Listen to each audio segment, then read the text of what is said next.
बच्चों, आज के इस वीडियो में हम लोग समांतर माध्य की गणना करने के लिए विभिन्न विधियां क्या हैं इसके बारे में हम अध्ययन करेंगे। साथ ही साथ प्रत्यक्ष विधि द्वारा समांतर माध्य कैसे ज्ञात किया जाता है इसके बारे में पढ़ेंगे। बच्चों, समांतर माध्य निकालने के लिए तीन विधियां हैं। एक है प्रत्यक्ष विधि जो दीर्घ विधि भी कहलाती है, जिसमें कि आपका मेथड थोड़ा लंबा होता है कैलकुलेट करने का। दूसरा होता है शॉर्टकट मेथड या इसको एज्यूम मीन मेथड भी कहते हैं, हिंदी में इसको कल्पित माध्य विधि कहते हैं। और तीसरा होता है स्टेप डिविएशन मेथड या पद विचलन विधि। तो कुल मिला के ये तीन विधियां हैं, डायरेक्ट मेथड, एज्यूमिंग मेथड और स्टेप डिविएशन मेथड। तो आज के वीडियो में हम लोग प्रत्यक्ष विधि द्वारा यानी डायरेक्ट मेथड के द्वारा समांतर माध्य किस तरह निकालते हैं इसके बारे में हम लोग पढ़ेंगे। बच्चों, प्रत्यक्ष विधि का प्रयोग हम वहाँ करते हैं जहाँ पे कि हमारा डाटा छोटा हो, यानी डाटा में दिए गए जो आंकड़े हैं, जो नंबर्स हैं, डाटा में जो नंबर्स दिए गए हैं वो बहुत बड़े बड़े ना हों, तो वहाँ पे हम प्रत्यक्ष विधि का प्रयोग करते हैं। यानी अगर छोटे आंकड़े हैं तो वहाँ पे हम प्रत्यक्ष विधि का प्रयोग कर सकते हैं। बड़े आंकड़े अगर हैं, नंबर्स उसमें बड़े बड़े हैं, तो हम वहाँ पे प्रत्यक्ष विधि का प्रयोग न करके बल्कि अन्य विधियाँ जैसे कल्पित माध्य विधि या पद विचलन विधि का प्रयोग करते हैं। आइए बच्चों, यहाँ पे हम प्रत्यक्ष विधि को देखते हैं। प्रत्यक्ष विधि में बच्चों हम लोग जो फॉर्मूला यूज़ करते हैं वो यूज़ करते हैं x बार is equals to summation f i x i where i takes value from 1 to 1 n divided by summation over f i takes value from 1 to n। इसका अर्थ क्या है बच्चों, इसको समझिए। हम क्या करेंगे, क्योंकि यहाँ पे दिया हुआ है कि I takes value from 1 to n, इसका मतलब है आई का जो मान होगा 1 से लेके n तक होगा। तो हम आई का मान 1 देंगे, 2 देंगे, 3 देंगे, 4 देंगे, 5 देंगे और यहाँ पे रखेंगे।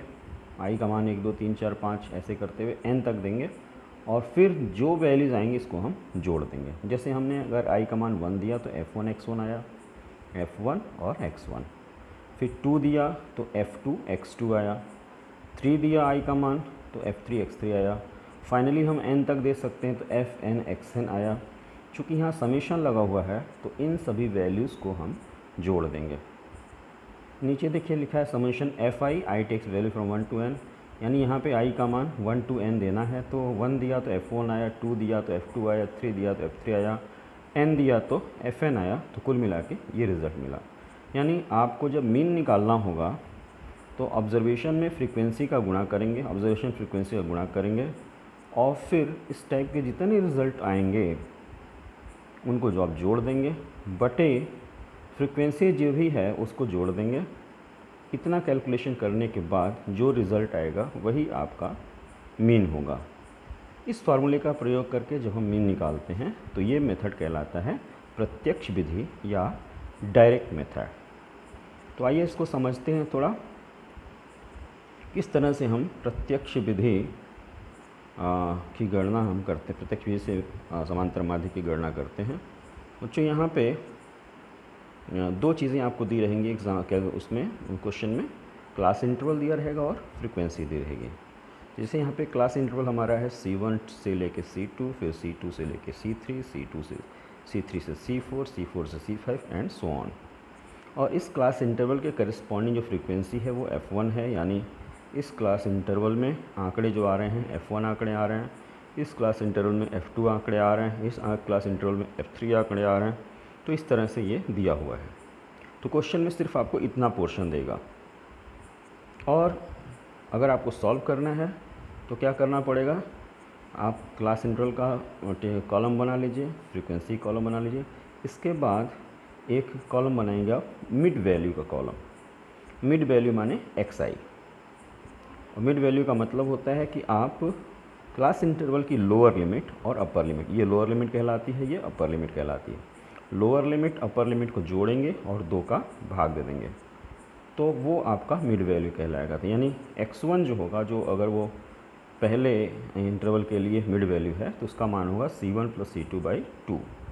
इसी तरह x2 हो जाएगा इस क्लास इंटरवल के लिए mid value C2 + C3/2। x3 इस क्लास इंटरवल के लिए मिड वैल्यू होगा, उसका मान होगा C3 + C4/2। तो लोअर लिमिट और अपर लिमिट को जोड़ के बटे 2 कर देंगे, ये हमें मिड वैल्यू मिल जाएगा, यही हमारा xi कहलाएगा। अब आप एक और कॉलम बनाएंगे fi × xi का, यानी इस फ्रिक्वेंसी का इस x के साथ f का x के साथ गुणा करके यहाँ लिखेंगे f1 x1, f2 x2, f3 x3, f4 x4 and so on, ऐसे चलता चला जाएगा। अब आप इस कॉलम में जितने रिजल्ट हैं f1 x1 + f2 x2 + f3 x3 + f4 x4 ऐसे करते इसको जोड़ते चले जाएंगे और फाइनली ये जो रिज़ल्ट आएगा ये आएगा ∑fi xi। जैसा कि मैंने बता दिया है कि ∑fi xi का मतलब होता है f1 x1 + f2 x2 + f3 x3 plus and so on plus fn xn। यानी ये जब आप जोड़ेंगे तो आपको ∑fi xi मिलेगा। फिर आप फ्रीक्वेंसी वाले कॉलम को जोड़ दीजिए तो f1 + f2 + f3 + f4 + fn, ये ∑fi हो जाएगा। अब इस रिज़ल्ट में इसका भाग दे देंगे, क्योंकि फार्मूला कहता है ∑fi xi में किसका भाग देंगे ∑fi का, तो आपको मिलेगा x बार यानी समांतर माध्य मिलेगा। तो यहाँ पे जो रिज़ल्ट आएगा उसमें इसका भाग देंगे तो आपको मीन यानी समांतर माध्य प्राप्त हो जाएगा। अब आइए इस पे आधारित एक क्वेश्चन हम लोग देखते हैं। जो क्वेश्चन है बच्चों, कहता है कि निम्नलिखित बारंबारता बंटन का समांतर माध्य ज्ञात कीजिए। वर्ग अंतराल दिया है 0 से 10, 10 से 20, ये क्लास इंटरवल है हमारा। 0 से 10, 10 से 20, 20 से 30, 30 से 40, 40 से 50 और 50 से 60। इस 0 से 10 के बीच में 10 आंकड़े आ रहे हैं, 10 से 20 के बीच में 12 आंकड़े आ रहे हैं, यानी ये बारंबारताएँ हैं f1, f2, f3, f4, f5, f6। तो ये हमने टेबल बनाया है। पहले कॉलम में हमने क्लास इंटरवल रख दिया 0 से 10, 10 से 20, 20 से 30, 30 से 40, 40 से 50, 50 से 60। दूसरे कॉलम में हम फ्रीक्वेंसी रखे हैं, ये 0 से 10 के लिए 10, फिर 12, 10 से 20 के लिए फिर 17, फिर 30 से 40 के लिए 15 और 40 से 50 के लिए 11 और 50 से 60 के लिए 9, ऐसे हमने लिख दिया। अब जैसा कि मैंने बताया कि आप मिड वैल्यू लेंगे, क्लास इंटरवल का मिड वैल्यू, तो लोअर लिमिट और अपर लिमिट को जोड़ के 2 का भाग देंगे। तो 0 और 10 को जोड़ दिया तो 10 आया, 2 का भाग दे दिया 5। फिर 10 और 20 को जोड़ा आपने, 30 आया, 30 में 2 का भाग दिया 15 आ गया मिड वैल्यू। फिर 20 और 30 को जोड़ा आपने, 50 आया, 50 का मिड बटे 2 कर दिया आपने, 25 आ गया। इस तरह से सभी मिड वैल्यू आपने निकाल लिया।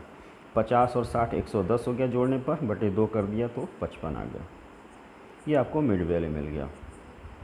अब आप क्या करेंगे, ये हमारा xi कहलाएगा, ये fi कहलाएगा। इन दोनों का गुणा करके नया कॉलम बनाएंगे fi xi का। तो 10 × 5 50 हो गया, 12 × 15 180 हो गया, 17 × 25 425 हो गया, 15 × 35 525 हो गया, 11 × 45 495 हो गया, 9 × 55 495 हो गया। ये हमने जोड़ दिया है तो ये मिल गया fi xi, ∑fi xi, और कुल आया ये 2170। और यहाँ पे हमने fi को जोड़ दिया, कुल आया 74। अब मीन जब निकालेंगे तो फार्मूला है ∑fi xi बटे ∑fi, इसको जोड़ दिया 2170 बटे ये 74, ये बराबर आया 29.32। ये मीन कहलाएगा डायरेक्ट मेथड से। अब आपको एक चीज़ मैं बताने वाला हूँ बच्चों, जो बड़ा इम्पोर्टेंट है, कि ये जो डाटा है हमें जो मिला क्लास इंटरवल, ये एक्सक्लूसिव फॉर्म है। एक्सक्लूसिव फॉर्म का मतलब है इसको डाटा जो मिलता है आपको, यानी जो क्लास इंटरवल फॉर्म में डाटा मिलता है वो 2 तरीके से हो सकता है, या तो वो एक्सक्लूसिव फॉर्म में हो या तो वो इंक्लूसिव फॉर्म में हो। तो एक्सक्लूसिव फॉर्म का मतलब होता है, जैसे एक एग्ज़ाम्पल मैं दे रहा हूँ, जैसे लिखा 0 से 10, 10 से 20, 20 से 30, 30 से 40, ये कहलाता है एक्सक्लूसिव फॉर्म। ये एक्सक्लूसिव फॉर्म कहलाता है, एक्सक्लूसिव फॉर्म। तो अगर डाटा इस रूप में है, एक्सक्लूसिव फॉर्म में है, तो मीन हम इसी मेथड से निकालेंगे जैसे हमने निकाला हुआ है यहाँ पे। लेकिन कभी कभी डाटा इंक्लूसिव फॉर्म में दे देता है, जैसे बोल देगा 0 से 9, 10 से 19, 20 से 29 एंड सो ऑन। तो इसमें फ़र्क क्या है? 0 से 10, 10 से 20 जो हम कर रहे हैं, तो इस इंटरवल में 0 आएगा, 1 आएगा, 2 आएगा, 3 आएगा, 4 आएगा, 5 आएगा, 6 आएगा, 7 आएगा, 8 आएगा, 9 आएगा, 10 नहीं आएगा। 10 को यहाँ से एक्सक्लूड कर दिया गया है, बाहर निकाल दिया गया है, और 10 को शामिल किया जाएगा यहाँ पे। इसी तरह यहाँ पे 10 से 20 में क्या क्या आंकड़े आएंगे? 10 आए, 11, 12, 13, 14, 15, 16, 17, 18, 19 तक आएगा। 20 नहीं आएगा, 20 को एक्सक्लूड कर दिया गया, 20 को यहाँ काउंट किया जाएगा। इसी तरह 30 को यहाँ काउंट नहीं किया जाएगा, 30 को यहाँ काउंट किया जाएगा। तो चूँकि जो अपर लिमिट है उसको एक्सक्लूड कर दिया जा रहा है, बाहर कर दिया जा रहा है, इसलिए इस तरह के जो आंकड़े होते हैं इसको हम एक्सक्लूसिव फॉर्म बोलते हैं। लेकिन यहाँ देखिए, इस तरह के आंकड़े में क्या करेंगे? ये इस तरह के आंकड़े हैं क्या? 0 से 9, फिर यहाँ 10 से स्टार्ट हो रहा है, यानी 0 से 9 तक के आंकड़े यहीं होंगे। 10 जो है वो यहाँ से होगा। यहाँ पे 0 से 10 था, 10 यहाँ था, लेकिन 10 को यहाँ एक्सक्लूड करके यहाँ शामिल कराया गया था। लेकिन यहाँ पे क्या है कि अपर लिमिट यहीं पे है, इसी में रहेगा। यानी इस क्लास इंटरवल में 0 आएगा, 1 आएगा, और 1, 2, 3, 4, 5, 6, 7, 8, 9 भी इसी में आएगा। यहाँ 10 से शुरू होगा, 10 से 19 तक। 19 यहीं पे रहेगा, यहाँ नहीं जाएगा, यहाँ 20 से शुरू होगा। तो इस तरह के आंकड़े को हम बोलते हैं इंक्लूसिव फॉर्म। Inclusive form. यहाँ पे चूँकि अपर लिमिट इंक्लूडेड है, इसी क्लास इंटर में इंक्लूडेड है, इसलिए इंक्लूसिव फॉर्म है। और यहाँ पे अपर लिमिट एक्सक्लूडेड है, बाहर निकाल दी गई है, इसलिए एक्सक्लूसिव फॉर्म है। तो कभी कभी इस रूप का डाटा दिया जाता है। अब बच्चों आप थोड़ा ध्यान से देखिएगा कि किस तरह से हम इंक्लूसिव डाटा को हम एक्सक्लूसिव फॉर्म में कन्वर्ट करते हैं। जैसे ये डाटा हमारा है 0 से 9, 10 से 19, 20 से 29। तो इंक्लूसिव डाटा को एक्सक्लूसिव फॉर्म में कन्वर्ट करने के लिए हम लोअर लिमिट में 0.5 माइनस करते हैं और अपर लिमिट में 0.5 प्लस करते हैं।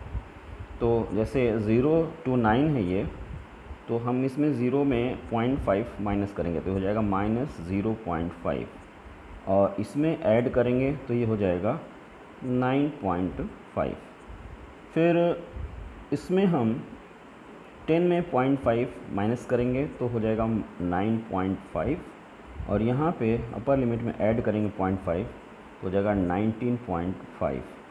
फिर इसमें हम 20 में से 0.5 माइनस करेंगे तो 19.5, और इसमें से जब प्लस करेंगे तो 29.5। तो अब बच्चों आप ये देख सकते हैं कि ये जो डाटा है ये एक्सक्लूसिव फॉर्म में कन्वर्ट हो गया। 0 माइनस 0.5 से 9.5, 9.5 अब यहाँ नहीं है, अब यहाँ काउंट होगा। फिर 9.5 से 19.5, फिर 19.5 से 29.5। तो चूँकि ये बच्चों अब ये एक्सक्लूसिव फॉर्म में कन्वर्ट हो गया है, तो अब यहाँ से हम मध्यमान की गणना कर सकते हैं। तो जब भी आपको आंकड़ा अगर इंक्लूसिव फॉर्म में मिले तो आपकी कोशिश ये होगी कि पहले उसको इस मेथड से एक्सक्लूसिव फॉर्म में कन्वर्ट कर लिया जाए, और जब वो एक्सक्लूसिव फॉर्म में कन्वर्ट हो जाए तब कहीं जाके हम डायरेक्ट मेथड से या जो फार्मूला है उसको अप्लाई करके हम डायरेक्ट मेथड से समांतर माध्य की गणना करें।